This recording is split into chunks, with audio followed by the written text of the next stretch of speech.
뭔지 우리가 참 정의하기가 여러 가지로 많은 말로 정의할 수가 있습니다. 그 중에 하나가 뭐냐면 신앙생활은 눈을 뜨는 것이다. 그렇게 정의할 수도 있습니다. 보이지 않는 세계 우리가 보면서 살고 보이지 않는 하나님 또 아버지로 그렇게 믿고 또 섬기며 살아갑니다. 잘 보이는 사람은 건강할 것이고 잘 보이지 않는 사람은 때로 넘어질 수도 있습니다. 아브라함의 눈이 뜨이자 수풀에 걸린 숫염소를 보게 되었죠. 다니엘과 세 친구가 뜨거운 풀무불에 들어갔지만 그 안에 주의 천사가 또 있는 것이 보여졌죠. 스데반의 눈이 열리자 하나님 보좌 우편에 계시는 예수님이 보여졌습니다. 우리 신앙생활은 눈을 뜨는 것입니다. 그런 면에서 생각하면 부모는 자녀를 보면서 눈이 떠져야 되고 자녀는 부모를 보면서 눈이 떠져야 합니다. 적어도 역지사지 정도는 우리가 알아야 됩니다. 내가 부모가 안 되어봤으면 부모 입장 잘 모르고요. 그러나 부모님은 또 자녀 입장이 되어봤기 때문에 또 충분히 자녀를 이해할 수 있어야 되겠다 하는 생각을 하게 되어집니다. 우리가 주일날 교회 와서 신앙생활하고 하나님을 믿지만 교회를 다니면서도 마치 무교인 것처럼 살면 안 되겠다는 생각을 하게 됩니다. 이것은 뭐냐면 부모님이 계시지만 마치 부모님이 안 계신처럼 살면 안 되고요. 자녀가 있음에도 불구하고 자녀가 없는 듯 그렇게 사시면 안 된다는 이야기입니다. 부모로서 또 자녀로서 어떤 기준을 가지고 내가 살아야 할지에 관한 선명함이 예수를 믿지 않는다 해도 우리는 가져야 하는 것이고요. 적어도 예수님을 믿는다면 하나님을 아버지라 모시고 산다면 우리는 내 육신의 자녀에 관한 아버지의 부모에 관한 것은 더 선명해져야만 합니다. 어버이 주일날 이렇게 설교하는 것 사실 저에게도 부담입니다. 저 역시도 시골에 혼자 계시는 아버님을 잘 찾아뵙지도 못하고 모시지 못하기 때문에 얼마나 제가 이 설교하면서 사실 부담이 되겠습니까?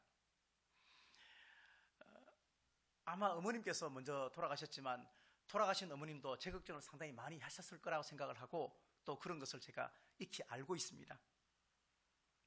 5년 전에 어머님께서 병원에 계시면서 돌아가셨을 때 그때까지만 해도 당연히 병원에 계시기 때문에 돌아가실 줄 꿈에도 생각을 하지 못했고요. 그러면서 그러다 보니까 부모님한테 어머님한테 참 고맙습니다, 사랑합니다 하는 말을 못했던 것 같아요. 근데 그 어머님의 흔적이 남아있는 것이 저한테는 유산처럼 유품이 있는데 어머님이 저한테 주신 성경책이 있습니다. 그 관주 성경책을 보면 믿음의 흔적, 삶의 흔적이 있습니다. 저희 어머님도 학교를 잘 나오시지 못해서 한글을 늦게 깨우치셨고 또 성경책을 읽기 위해서 또 한글을 더 열심히 배우셨습니다. 근데 어머님이 쓰시던 성경책을 보면 항상 언더라인이 다 쳐져 있습니다. 언더라인 다. 예수님의 말씀, 또 구원의 말씀, 은혜 받았던 말씀은 언더라인이 다 쳐져 있습니다. 아마 어머님이 천국에서 오늘 이 설교, 제 설교를 아마 들을 텐데 저놈 새끼 말은 잘한다 그렇게 말할지도 모르겠어요. 저도 그만큼 부담이 있는 설교입니다. 그럼에도 불구하고 제가 부담을 느낀다는 것은 여러분도 다 똑같이 동일한 그런 불편함이 있을 것 같지만 그래도 우리는 지금이라도 바꾸는 게 좋겠다. Just do it. 지금부터 시작하는 게 참 좋겠다 하는 생각을 하게 되었습니다. 부모를 공경하라. 상식적이고 당연한 일입니다. 내 부모에게 순종하라. 이것은 마땅히 지켜야 할 일입니다. 그래서 성경은 그렇게 말합니다. 이것이 옳은 일이다 그렇게 말합니다. 옳은 일이다. 마땅히 해야 할 일이기 때문에 이것을 다른 말로 옳다 그렇게 말합니다. 이것을 하지 않으면 그러다 틀렸다 그렇게 이야기하는 것입니다. 근데 이 말씀을 자세히 보면요 우리한테 영적 힌트가 하나가 있습니다. 이 말씀 뭐냐면요 부모를 공경하고 순종하라는 말씀은 어린아이한테 주는 말씀이 아니에요. 왜냐하면 어린이는 부모 말 잘 들어요. 내 부모를 내가 공경하고 섬겨야 될지 안 될지 선택의 자유가 있는 성인 자녀에게 하는 말이에요. 왜냐하면 자녀는 그렇게 말 안 해도 부모 말 잘 들어요. 근데 어른이 되면 조금 식은 들었다 생각하면 철은 안 들었는데 그런 선택을 할 수 있는 자녀, 성인 자녀에게 지금 우리에게 하시는 말씀이에요. 내 부모를 공경하라, 순종하라, 그렇게 이야기를 하고 있는 것입니다. 부모님을 공경하지 않고 순종하지 않는 것은 다른 복을 받을 수 있는 통로를 내가 막고 있는 것입니다. 내가 내 부모를 공경하지 않고 내 부모를 사랑하지 않는 것은 다른 복을 많이 하나님이 예비해 놓으셨는데 그 복을 받을 수 있는 통로를, 원천적인 통로를 지금 막고 있는 거예요. 누가? 스스로가요. 함께요. 심지어 하나님 때문에 나 부모님 잘 못 모셔, 심지어 교회가 바빠서 부모님을 잘 찾아뵙지도 못해, 이것도 아니라고 성경은 이야기합니다. 그것도 틀렸다.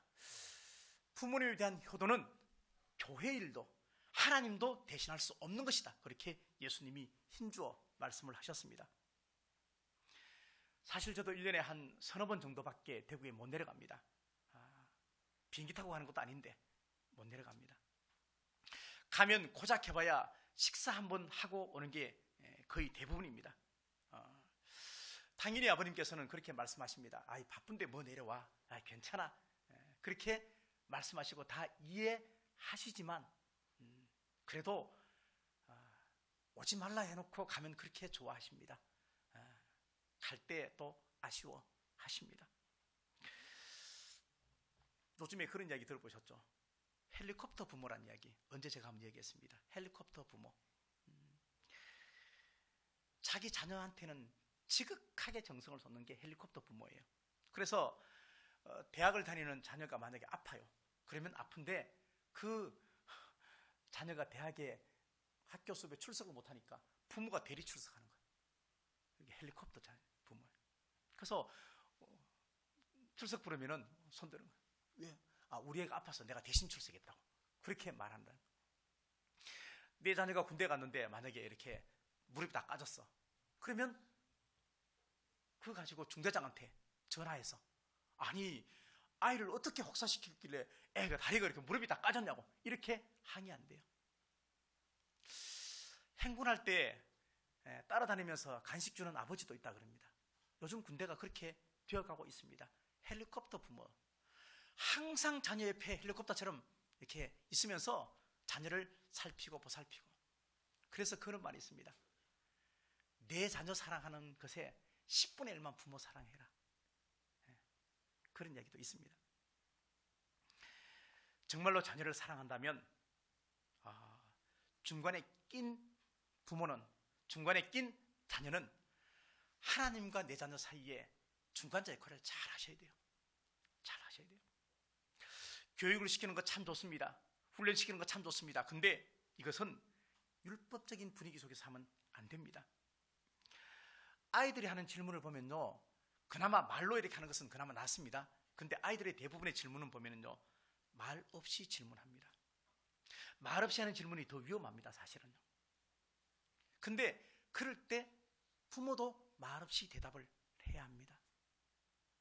아이가 조금만 잘못했을 때 말로 이야기하면 절대 그 말 안 먹혀듭니다.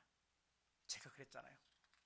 마치 부모의 삶은 쇼 윈도에 진열되어 있는 물건하고 똑같아요. 쇼 윈도 안에 있는 물건을 자녀가 보듯이 부모의 모든 삶을 자녀가 다 보고 있는 거예요. 단지 말을 하지 않을 뿐이에요. 근데 거기에 만약에 사랑이 있고 섬김이 있고 진실함이 있으면 그 아이는 고민하지 않고 갈등하지 않고 들어가서 그 물건을 삽니다. 근데 그렇지 않으면 안 사죠. 아무리 똑똑하고 아무리 이름을 떨치고 아무리 돈을 많이 벌어도 가정에 구멍이 생기면 그 구멍으로 모든 것이 블랙홀처럼 다 빠져들어갑니다. 좋은 것들이요. 지붕 위의 바이올린이란 영화가 있습니다. 지붕 위의 바이올린. 근데 그 영화를 보면 어떤 한 여자가 지붕 위에서 바이올린을 켜고 있어요. 미쳤다 그렇게 생각하지 마십시오. 영화니까요. 근데 기울어진 그 지붕 위에서 바이올린을 켜는데 안 넘어지려고 막 바이올린을 켜는 겁니다. 그러면서 그래도 연주자이기 때문에 좋은 소리, 실수 없이 바이올린을 잘 켜야만 하는 그 모습이 마치 오늘 부모의 모습이고 오늘 우리의 모습이고 오늘 자녀의 모습처럼 보여집니다. 하나님을 믿는 사람은 하늘의 복도 받아야 되겠고 땅의 복도 받아야 되겠고, 하나님을 믿는 사람은 하나님도 사랑해야 되겠고 사람도 사랑해야 되겠고, 하나님을 믿는 사람은 부모한테도 잘해야 되겠고 자녀한테도 잘해야 되겠고, 하나님을 믿는 사람은 살아계실 때도 잘해야 되겠고 돌아가셨어도 부모 얼굴에 이름에 누가 되지 않게끔 살아야 되겠고, 이 낀 세대가 얼마나 힘든지 알 수가 없습니다.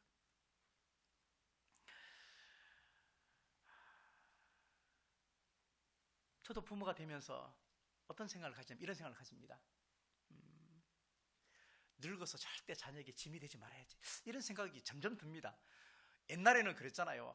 자식 새끼 키워가지고 내가 득봐야지, 이런 생각을 하면서 많이 키웠습니다. 근데 그런 생각을 하면서 키우던 부모가 금방 절망을 하는 것은 뭐냐면 요즘 자녀가 그렇게 안 합니다.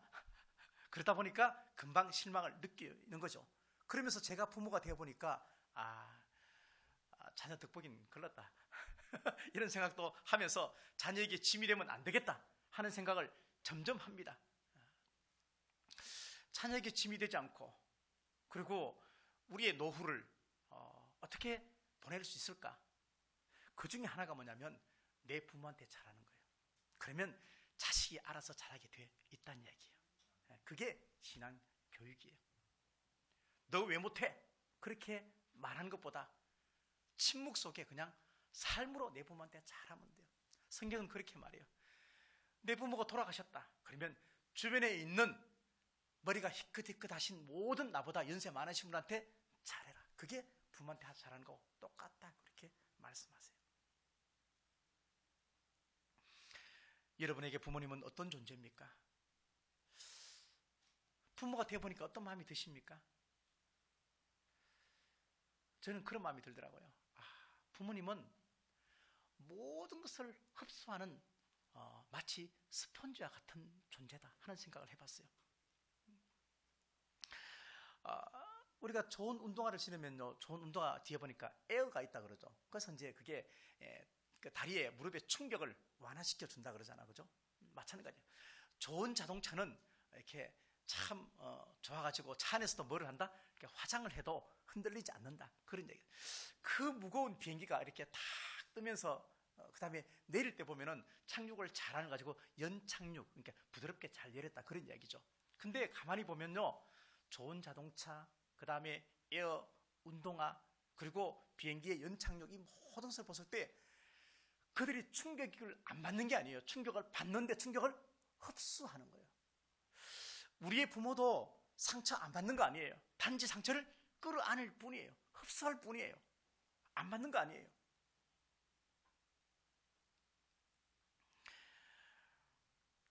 진짜 사랑을 하기 때문에 부모의 가슴에는 넓은 블랙홀과 같은 큰 스펀지가 있어가지고 어떤 것도 다 받아들인다는 얘기예요. 2차 대전의 한창일 때 일본군은 절대 항복을 하지 않는다 그러죠. 일본군은 잡혀도 절대 항복하지 않고 천황폐하 만세 그러면서 한 가지 하는 게 있어요. 아시죠? 이게 뭐냐면 할복자살하는 거예요. 그래서 일본군들은 군사훈련 받을 때 항상 전투 장비 중에 하나가 뭘 주냐면 단검을 주는 거예요. 단검. 그래서 스스로 죽을 만큼 철저하게 교육을 받습니다. 왜 죽음이 두렵지 않겠습니까? 그럼에도 불구하고 나라를 위해서 싸우다가 마지막에 나라 사랑하는 길이 뭐냐면 적군에게 항복하지 않는 것이 나라를 사랑한다고 생각했고 그렇게 배웠습니다. 하라키리 그렇게 말합니다. 하라키리, 할복해서 죽는다, 이런 뜻이죠. 근데 이거하고 비슷한, 성경에도 이와 비슷한 말이 있습니다. 그게 뭐냐면요, 케노시스 그렇게 말합니다. 케노시스, 이거 뭐냐면 자기를 비웠다 하는 뜻이에요. 자기를 비웠다. 예수님의 자기 비움을 이야기하고 있습니다. 예수님께서는 의도적으로 그리고 계획적으로 신적인 자기 영광을 버리셔서 사람이 되셨습니다. 예수님은 하나님과 동등하지만 그것에 매이지 않고 내려놓고 피조물의 땅에 오셨고 십자가를 지셨습니다. 이것은 충격적인 사랑입니다. 케노시스 그렇게 말합니다. 다른 종교에서는 찾아볼 수가 없습니다. 항상 모든 신은 고통 너머에 있습니다. 근데 예수님은 고통 안으로 들어오셨습니다. 세상의 모든 종교의 신은 선 밖에 있습니다. 근데 예수님은 선 안에 들어오셨습니다. 우리의 삶에 찾아오셨습니다. 그렇게 찾아온 또 한 존재가 누구냐면요, 부모란 존재예요.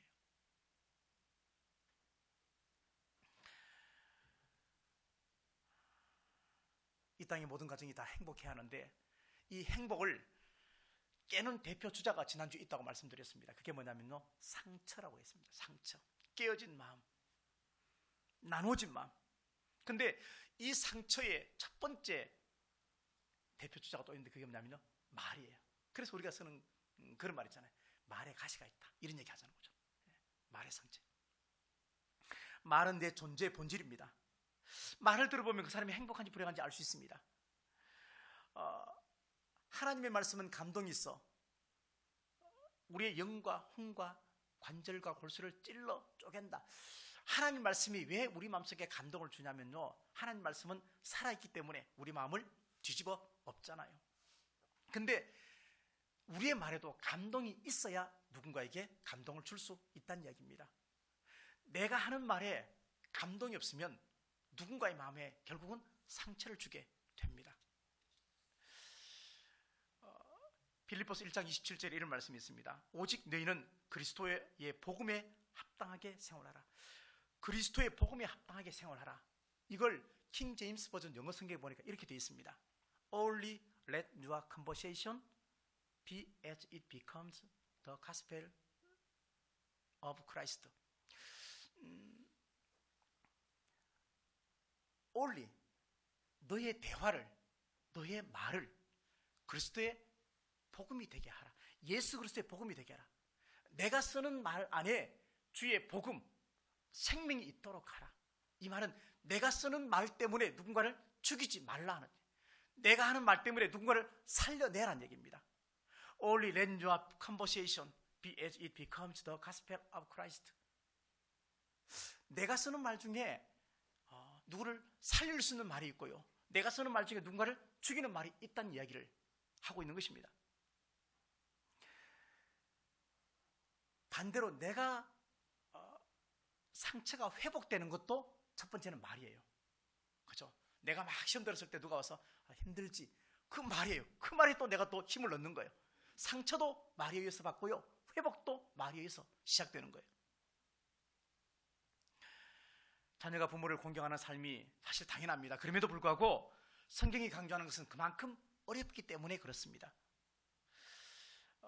성경에 자녀를 사랑하면 복을 주겠다, 밥을 많이 먹으면 복을 주겠다, 우리 그런 복 많이 받을 거예요.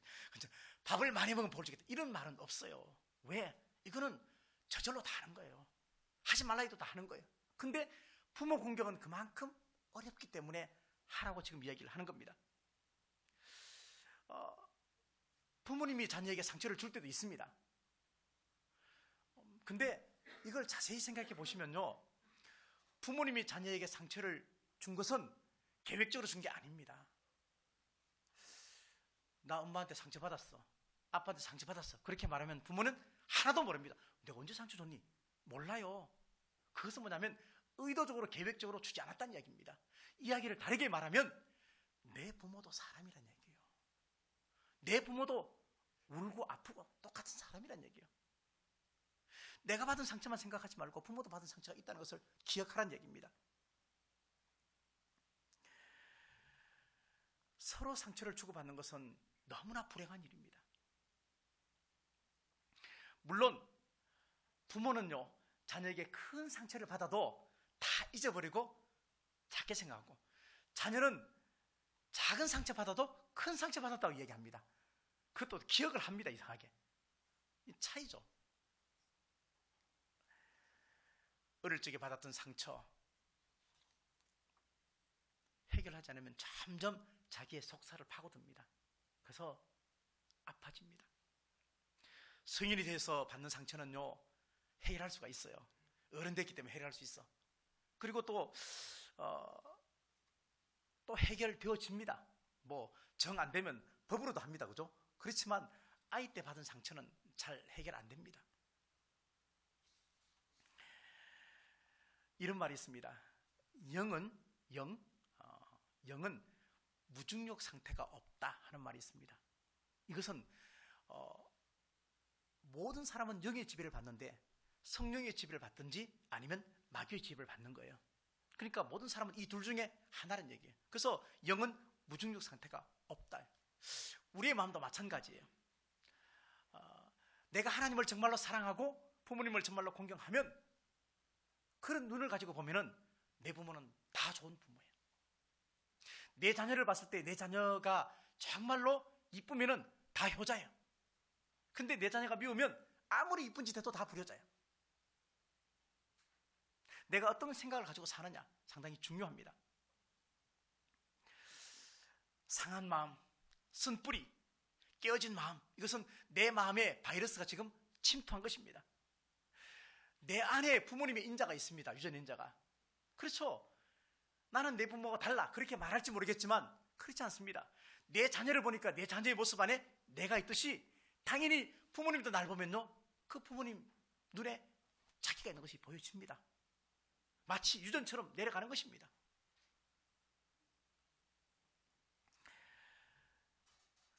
부모님과 화해하는 것은요, 고상한 방법이 필요 없습니다. 골든타임을 놓치지 않고 그냥 다가서면 됩니다. 내가 구겨져 있어도 상관없습니다. 내가 과거에 상처받아도 상관없습니다. 내가 상처를 줬다 해도 상관없습니다. 회복하는 것이 중요하지 뭐 거칠애가 뭐 그렇게 중요합니까? 언제 제가 한번 이야기를 한 적이 있습니다. 이 종이를 가장 멀리 보낼 수 있는 방법이 뭘까? 그러면 대부분 그렇게 해요. 종이 비행기를 만들어갖고 이렇게 쫙 날리면은 김은경 집사님까지 갈 수 있어요. 그죠? 근데 이걸 가지고 구겨가지고 이렇게 막 해서 던지면 저기 박찬일 집사까지 보낼 수 있어요. 목적을 가지고 선을 향해서 목적을 향해 가는데 내가 구겨져 있으면 어때요? 괜찮아요. 그냥 솔직하게 부모님한테 가서 한마디만 하시면 부모님은 다 받아줘요. 우리가 그런 믿음의 용기가 없는 거예요. 실패하는 사람은 네 가지 특징이 있대요. 첫 번째, 자기를 너무 과신하는 거예요. 나폴레옹이 내 자신에 불가능은 없다 그렇게 말했듯이 절대 자기를 너무너무 과신한다는 얘기입니다. 근데 나폴레옹이 근사한 말을 했지만 미숙한 아이와 같은 말이에요. 미숙한 사람은 뭐냐면요, 자기가 미숙하다는 걸 몰라. 그리고 또 하나는 자기가 잘 못한다는 것도 잘 몰라. 그게 진짜 미숙한 아이예요. 그 옛날에 그런 거였어요. 옛날에 마징가 제트, 원더우먼, 뭐 슈퍼맨 이런 그 만화 영화 막 하고 나면요, 그 다음날 이게 보자기 메고 애들이 막 높은 데서 막 뛰어내려요. 그죠? 나를 줄 알고. 미숙한 아이. 자기가 최고라고 생각해요. 세상의 꾀를 따라가면요, 이 사람은 실패해요. 악인의 꾀를 쫓아가면 반드시 바람에 나는 겨와 같은 삶을 살고, 하나님의 말씀을 주야로 묵상하며 사는 사람은 좋은 열매를 맺을 수가 있는 거예요. 하나님 말씀에 순종하라 그랬어요. 내 부모를 공경하라. 이것은 주 안에서 옳으니라. 그렇게 말했습니다. 세 번째, 세상 끈을 붙잡고 사는 사람은 반드시 실패합니다. 우리가 잡아야 할 진짜 끈은 예수 그리스도입니다. 사람 아닙니다. 물질도 아니고요, 명예도 아닙니다. 네 번째, 나는 못해요. 나 아무것도 못해요. 이런 사람도 실패한다 그래요. 오늘 말씀 보니까 할 수 있거든요. 무슨 말이냐? 믿는 자에게는 능히 하지 못할 일이 없다 그렇게 말합니다. 이 말도 보니까 좀 교만스러운 말처럼 보입니다. 나 다 할 수 있어 이렇게 보여집니다. 근데 가만히 보면 이 말씀엔 전제가 있습니다. 할 수 있거든요. 무슨 말이냐? 믿는 자에게는 능히 하지 못할 일이 없다. 자, 4장 13절 우리 한번 볼까요? 내게 능력 주시는 자 안에서 내가 모든 것을 할 수 있다. 다 할 수 있는데 마치 교만한 말처럼 들리지만 내가 하는 것이 아니고 내게 능력 주시는 자 안에서 할 수 있다. 그렇게 말했습니다. 이 말은 예수 그리스도가 주는 힘을 가지고 할 수 있다는 것을 우리에게 이야기를 해주고 있습니다. 저는 그런 생각을 많이 해봅니다. 오늘도 우리가 예배 드리기 전에 사도신경으로 성경 암송했습니다. 근데 사도신경은 믿습니다, 믿습니다 하는 말을 수십 번 하고 있는 겁니다. 근데 정말로 믿느냐?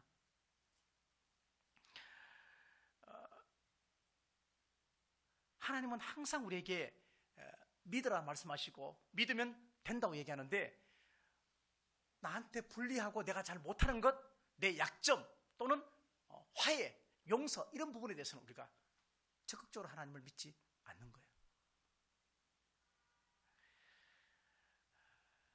하나만 더 이야기하고 마치겠습니다. 한라산의 높이가 얼마예요? 해광이 한라산 높이가 얼마야? 네, 고맙습니다. 1950이라고 얘기했습니다. 자, 한라산이 1950입니다. 그죠? 백두산은 얼마야? 2774. 자, 6인가요? 2774인가요? 한라산이 그냥 제주도에 그냥 있지만요, 우리가 생각하는 한라산하고 다른 의미가 있대요.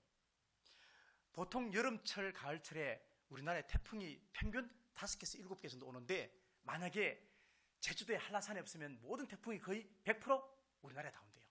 근데 한라산이 거기에 딱 버티고 있으니까 어디로 가냐면요, 일본으로 가는 거예요. 부모님이란 존재가 마치 이런 존재예요. 그냥 계시기만 해도 사실 힘이 되는 존재예요. 살아만 계셔도 나한테 힘이 되는 존재. 근데 문제는 살아있을 때 이걸 잘 모른다는 거예요. 내 부모가 정말로 건강하지 않고요, 내 부모가 나한테 물려줄 유산이 하나도 없다, 그러면 나는 정말로 땡큐예요. 성경적으로 보면요, 이런 부모를 공경하면요 정말 복을 받아요. 성경은 그렇게 말해요.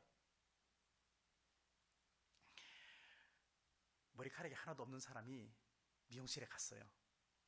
자, 누구 상상하지 마십시오. 머리카락이 아무도 없는 사람이 미용실에 딱 갔어요. 미용사가 흠칫 놀랐어요. 아니, 미용실에 당연히 머리카락이 있는 남자나 여자, 이 남자분이 머리카락이 하나도 없는데 미용실에 오니까 미용사 주인이 깜짝 당황해서 놀랐어요. 그래도 정신을 딱 차리고 어떻게 머리 어떻게 해드릴까요? 이렇게 물어보니까 이 남자분이 모발을 좀 심어야 되겠는데 심을 때 너무 따갑고 너무 불편하다는 거야. 그러면서 당신 머리처럼 해주면, 그 이제 미용사 주인이 보고, 당신 머리처럼 해주면 내가 5천만 원을 주겠다고 그렇게 얘기했어요. 5천만 원 주겠다. 이 이야기를 듣자마자 미용실 주인이 갑자기 자기 머리를 빡빡 막 깎는 거야. 막 깎는 거야. 손님이 원했던 것은 내 머리를 당신처럼 그렇게 했는데, 이 미용사는 자기 머리를 손님처럼 바꿔서 한 거예요. 무슨 말이냐면, 믿음은 내 뜻을 주님에게 맡기는 거예요. 효도는 내 뜻을 부모에게 맡기고 순종하는 거예요. 부모를 내 마음대로 요리조리 요리하는 게 아니에요. 아직 철이 들지 않았을 때는 자녀가 이렇게 말합니다. 나는 부모에게 상처받았어. 근데 상처와 충격을 흡수하는 부모님은 이렇게 말합니다. 그래도 나는 너를 믿어. 기도할게. 골로새 3장 23절 말씀에 무슨 일을 하든지 마음을 다하며 죽게 하듯 하고 사람에게 하듯 하지 말라, 그렇게 이야기를 하고 있습니다. 부모가 된다는 것은, 어른이 된다는 것은 무슨 의미냐면요, 누군가에게 축복해 줄 수 있는 사명을 받았다, 그렇게 생각하시면 돼요.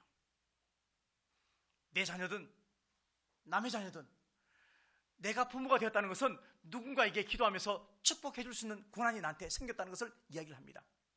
그러면 이 땅에 있는 모든 자녀는 모든 연로하신 부모님부터 시작해서 이웃들에게 다 잘해야 됩니다. 왜? 그 사람한테 축복받으려면요 잘하셔야 됩니다. 그래서 세상에는 자랑스러운 두 종류의 사람이 있는데, 첫 번째는 뭐냐면 정직한 청년의 모습이고요, 두 번째는 의로운 길을 걸어가는 노인의 모습이에요.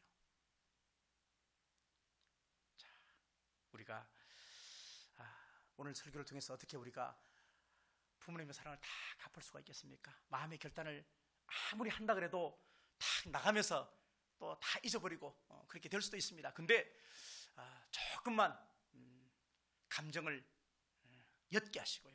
그리고 화해할 내용이 있으면 화해하시고, 그래서 화해하고 용서하고 말씀에 순종하며 살 때 우리 삶이 추해지지 않습니다.